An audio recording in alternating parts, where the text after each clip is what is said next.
Welcome everyone to the Avant-Garde Collection. I'm here with Matt Crandall. Behind us, Projekt964, that by the time you see this video, more than likely it'll be in its new home. Yeah, that's very possible. Now, this video is going to focus on not Projekt964, but really for you that are watching, that are considering consigning your car. If you're a Porsche enthusiast like I am, I invite you to join our community. Just head over to pca.org and get ready to take your ownership experience to the next level. We'd appreciate it if you give us a like, comment, and subscribe. We've got lots of Porsche content coming your way. Now back to the video. Explain consignment. Consignment is you give a car to a dealer and they handle the process. And that can level from your regular dealer that puts it on a lot to somebody like us who all we are is a bring trailer specialist. We're a partner with Bring Trailer, and we handle everything from the moment the car arrives here to the time it hits the auction block on Bring Trailer and delivered, and payment is made to our sellers. Now, there's probably two types of people when they're considering this scenario. Myself, I just have a hard time selling anything, and Right. I don't want to deal with it. And then probably the second person is, oh, I can do this myself. Correct. And perhaps doing it yourself, you might be leaving some money on the table. Yeah, we firmly believe that, and a lot of people try to do it themselves. They run into roadblocks like getting good photography, being able to do videos that look like anything, getting the car prepped. Everything from the detail to mechanical to showing everything is worked out right. Here we offer everything from dry ice clean to make sure the underside is perfect. I call it the fountain of youth for a car. Mm-hmm. Then also the mechanical inspection, making sure everything works on the car going out. Then also just the things that we have a special eye for, make sure the car looks right. On the front of a 964, make sure it's not frowny. The fan on the engine.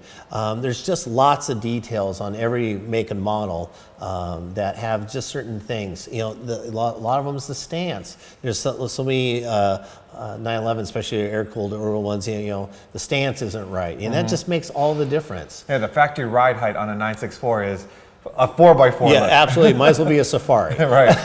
So you sold over 1,700 cars on Bring a Trailer. Correct.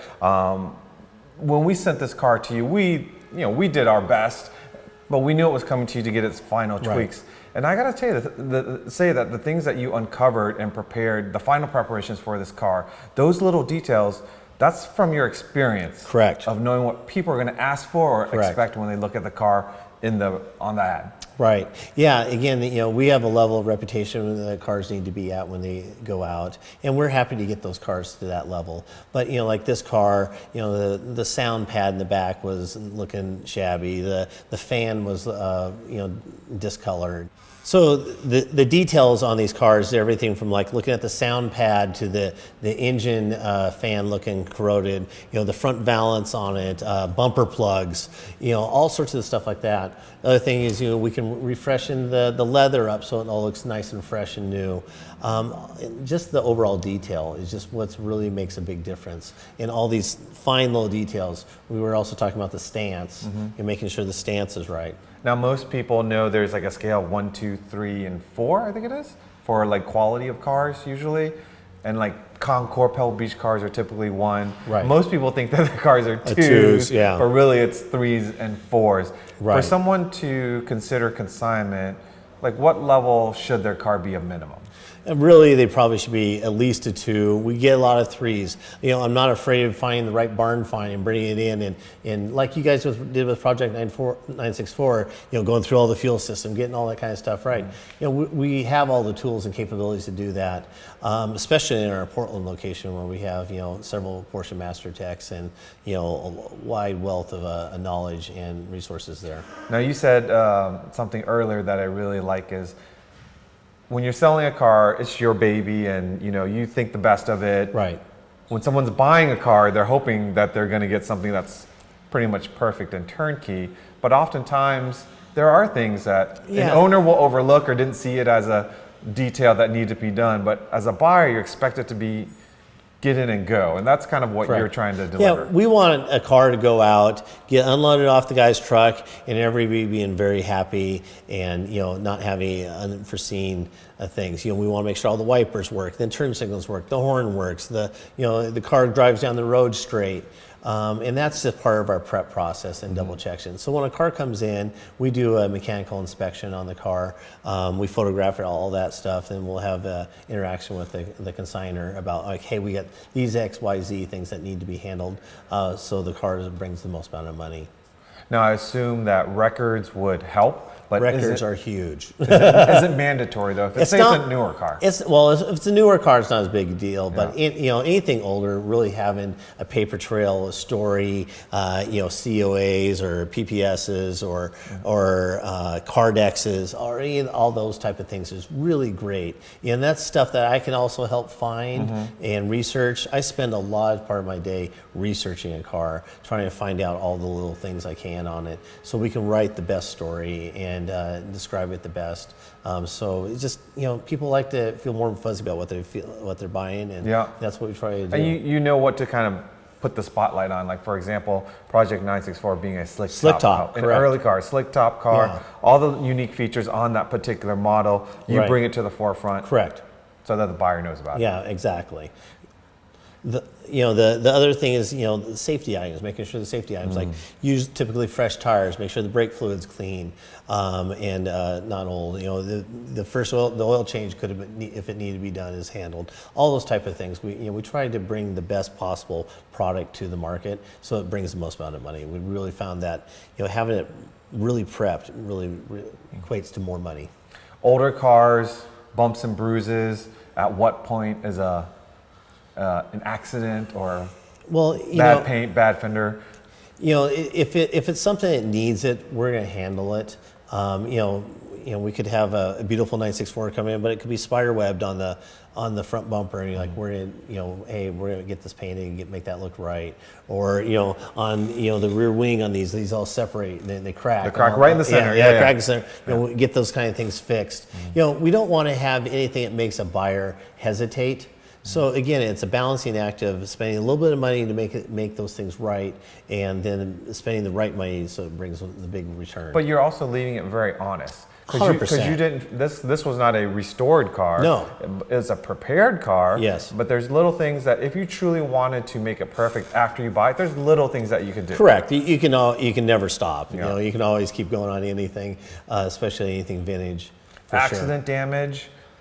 Accident damage, we try, if it's something that we can't clean up or show, we definitely just try to explain or show what it was. If it's something's like on a Carfax, a lot of times I'll get let's take a 964 or 993 or even later 99697s comes in, it says minor accident, rear bumper on a Carfax. We might go to the extra effort to take that bumper cover off and show the structure, the mounts, all the stuff. Like, hey, nothing got here. They just painted a plastic bumper cover. Really, who cares? Right. It's cosmetic at that point. Yeah, absolutely. So, Carfax can be a nemesis that is good and bad. But, as long as we identify it, show it, talk about it, it makes a big difference. We always do a diagram of all of our cars with paint mirror readings going around the car. Again, give as much information as we can. Yeah, and it varies your level of expectation on a car that's 60 years old versus something that's very modern. Correct. Yeah, paint work on a 356 is a lot different than paint work on a 2018 GT3. Tell us about the cost. The cost. So, how we do it, we charge a percentage of the sales price. Our typical price range runs from 8.5% to 12.5%. We also charge a marketing fee of $1,500. And we've been charging that for many years now. And what that covers is our professional photography, several videos shot of the car, driving, walk-arounds, cold starts, usually a lot of times a video with me talking about the car, just kind of like we are right now.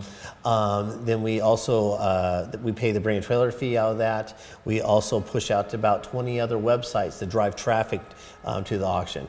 I love it when I have a buyer, a new bidder on Bryan trailer, dealer that's had never done anything, signed up that day on that car, because that usually means I've driven that guy to that car to bid on that auction. And that's what you're looking for, is no matter who you're consigning with, is the reputation is everything. And Yeah. their reputation obviously is going to be stronger than the individual Correct. seller. Your photography, your Yes. videos, as you said, the amount of cars that you The represent. history. The history. Typically, people, a lot of times people wire money the same day or the next day, and they feel comfortable doing that with a seller like me, where we have this huge, long, reputation and track record of selling the cars. So they feel very comfortable. Especially at the value level of the cars that we are typically talking Right. about. If you're selling your daily driver, that's a couple $1,000s. Okay, yeah, it's not that stressful. Right.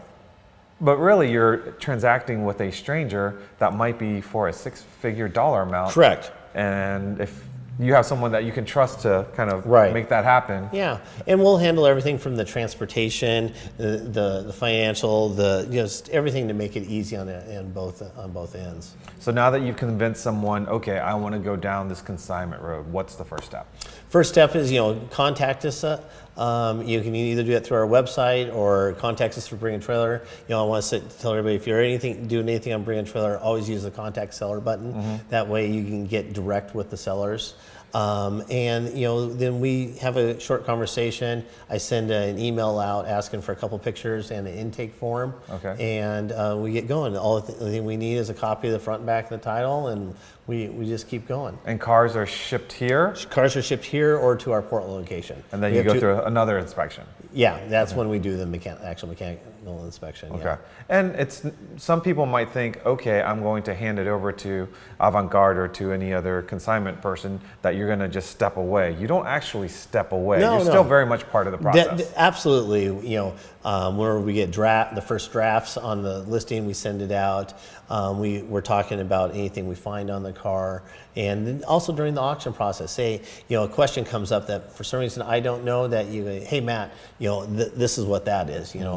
Just give us a little more background. And so we handle the commentary, because the commentary is what scares a lot of people. I was about to say, that's probably would scare me the most, of people Absolutely. trying to pick apart your baby, Right. and you need to answer it but not be emotional about it, Yeah, and be a lot factual. of people get very emotional. I get messages from sellers like, "Oh my God, I can't do this. I'm not looking till tomorrow." But you're handling But that. we're handling that, and we have pretty good craft on handling questions that are possibly disparaging.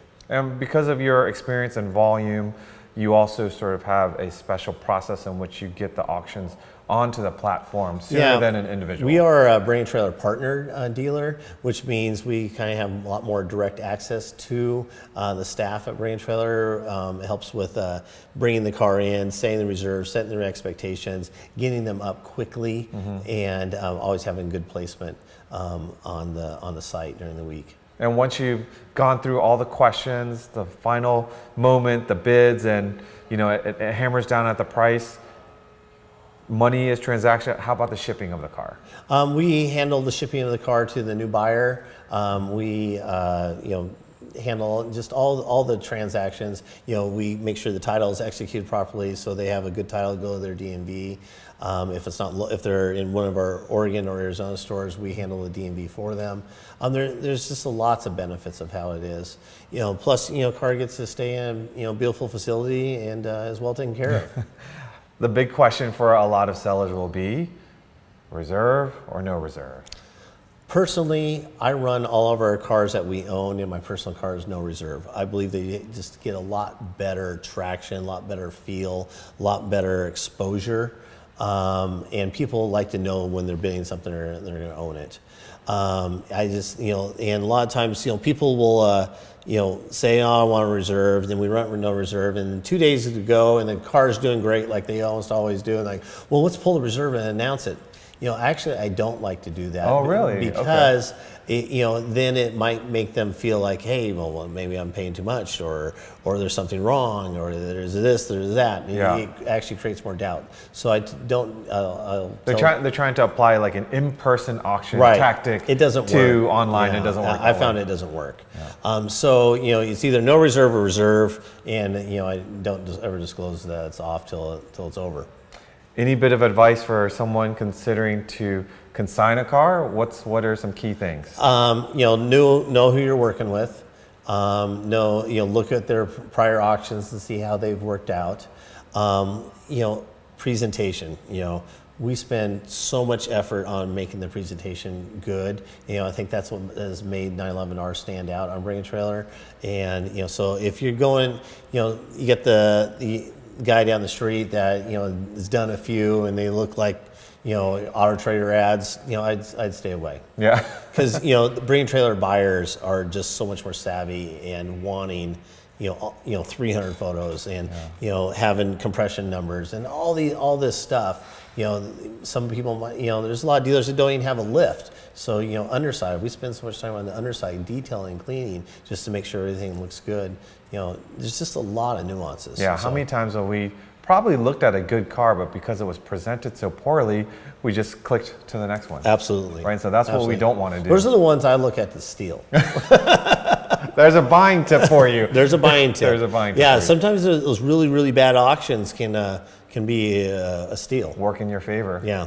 Well, Matt, thank you so much for taking care of Projekt964. Thank you for sharing Looking tips forward with to her. And we hope for the best. All right. Thanks. Thank you.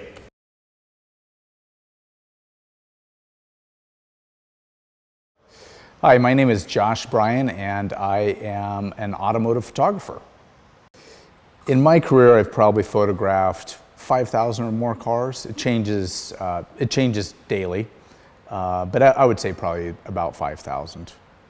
Photographing cars is very different than other types of photography, say portrait, landscape, anything like that. Cars are large, they are shiny, reflective, and all of them are a little bit different. So photographing a car is a special thing, and I have some friends that are very good photographers, very good lifestyle photographers, product photographers, and when they go to shoot a car, it's definitely a struggle, and there's definitely a steep learning curve to learn how to do it right. I've learned when you shoot cars for online auctions, you really want to show as much of the car as possible. You obviously want your beauty shots to show, to get the people excited about the car, but then you need to show the ins and outs of the car, and it helps to know specifics about the models. Like if I'm shooting an air-cooled 911, I'm definitely going to shoot the check straps and the doors because those get torn out, they're expensive to fix. There's specific things to specific cars that you want to show, and that kind of comes with experience, I would say. I would say of the exterior, interior, and engine between 150 and 200, and then the underside is going to depend on the car. If it's a more modern car with plastic on the bottom side, like a modern GT3, something like that, there'll be fewer. If you're into, again, an air-cooled car, as many as 50 on the underside. And then, of course, any documentation, any pictures of any maybe awards the car's won, if it's a show car or something like that. So I'd say in the end, probably an average of 250 to 300 images, depending on how much paperwork is with the car. So when I photograph a car, it depends on who the client is. It depends on the end use. But for like Bring a Trailer, it'll either be shot in my studio in Portland, or in Arizona, it'll be shot outdoors. And as far as undersides and things like that go, yeah, you absolutely need a lift. There's no good way to do it without a lift. Maybe if you're doing a 4x4 truck or something lifted, you'd be able to drive it up on a curb and be able to get underneath it enough. But especially with a sports car, you have to be able to light it properly to show that bottom side. After the car is shot, as far as post-production work goes, because they do such a high volume, between 30 and 50 cars a month, I try to keep the post-production to a minimum. That being said, everything's shot in RAW. You're never going to shoot a car in the exact order that you want the photos displayed in. So you have to, get them off your SD card or whatever you're shooting on. You got to get them organized. And then I have a pretty basic, I guess you could call it recipe that I use on the photos. In the studio, it's particularly easy because the lighting's exactly the same. And there's just kind of a set bit of adjustments that go on there. Outdoors is a little bit more tricky depending on the lighting conditions. I do light outdoors just like I do in the studio. I've got a big 12-foot by 24-foot light bank that I suspend off a hydraulic boom. So I've got a lot more control than most photographers do, but you still have some, you know, external lighting that comes in that can make the editing take more time, I guess you could say. But I try to keep to a minimum. My rule of thumb is I try to keep the editing time to the shoot time, and I can shoot a complete car in about an hour. So we try to limit it to about that. Basically, when I'm shooting a car, you want to show the good points and the bad points. The idea is to have that car looking as good as possible before it's photographed. So very important to have it detailed. Any scratches, anything like that could be buffed out or fixed, done ahead of time.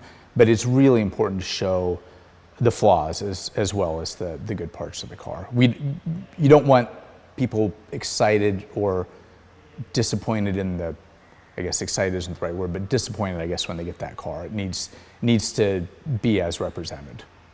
The most important thing, obviously, is the person behind the lens when a car is photographed. I'm not saying that you couldn't have a decent result with an iPhone if you really knew what you were doing, but I would say that it's going to be much difficult to achieve without the proper gear. If you do want to take photos of the car yourself, and maybe you've got a little bit of experience, you've photographed some things before, I would say the most important thing is like it is in anything with photography, is going to be lighting. It's going to be the background, and it's going to be what you're shooting on that car, showing the bits that are important. Every photo should be taken with a intent, like why am I taking this picture? Oh, I'm showing the hood badge, or a close-up of the headlight, or a turn signal lens maybe that's a little bit cracked or something like that. But every photo should have an intent behind it.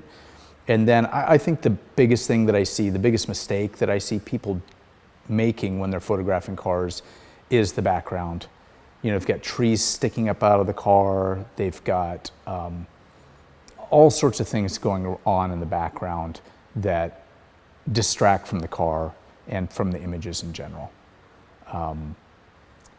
I mean, there's so many things you can do wrong. There's in my mind, there's really one way to do it right, and there's 1,000 ways to do it wrong. So for most people, I would say it's well worth the investment in having someone that knows what they're doing photograph the car, and they will most likely see more than what it costs them on the other end in the extra that the car will sell for.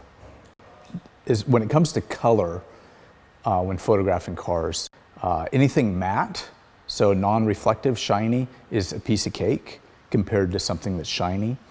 Typically, the darker and shinier the car, the harder it's going to be. That being said, when you do get into the really light colors like a white or a silver, and maybe you've got a black wheel, something that's really contrasting, it can be hard to get the exposure on both where you want it to be. In other words, the car will end up overexposed, the wheels will end up underexposed. But yes, I would say probably the hardest color to photograph, in my opinion, would be a dark blue. Because with the black, often you can just pull the exposure down a little bit if you're getting a reflection or something like that. With the blue, it's more complicated. And the shinier, the more difficult in general. So when it comes to photographing the cars and all the images, I've been doing it long enough and know exactly what I'm doing. And I photograph most cars the same way, again, depending on what venue they're going to go on, but in this case, we're talking about bringing trailers specifically. I know exactly what my shoot list is, every photo. And I like to, probably because I do it enough, I play little games to keep myself amused and not count the number of photos. But when I shoot a typical car, and I'm doing, let's say, 5 or 6 in a day, at the end of the day, though each one of those cars will have the same number of photos down to like maybe half a dozen different. The things that come into play that'll make more or less of the images would be like a 4-door car versus a 2-door. An air-cooled car, an air-cooled 911 versus a newer water-cooled car. The frunk is going to be a lot more, there's going to be a lot more images in the frunk of an older car because you've got the carpet, then the carpet comes out, then you've got the spare, things like that. And also with the engine on the newer 911s, there's not much there. There's a motor cover. So you've got, you know, maybe half a dozen photos there versus on an air-cooled car, you're going to have a lot more. But I know exactly what I'm going to shoot before I shoot it, how it's going to be shot, and I do it the same way every time. Projekt964 was a fun shoot. I actually shot it in a different place than I normally shoot. It was a place that I'd spotted a few weeks ago when I actually went to an open house. There'd been this really crazy home that I always kind of admired driving by, and then I saw there was an open house. I went and looked at it, and I just happened to find a spot around the corner from there that I thought would make a really good place. So Projekt964 was one of the first cars that I shot there, and I think it's a really beautiful setting. And it's a really cool car that photographed well. The wheels, you know, that guard's red. There were a lot of things about the car that made it a fun and interesting shoot.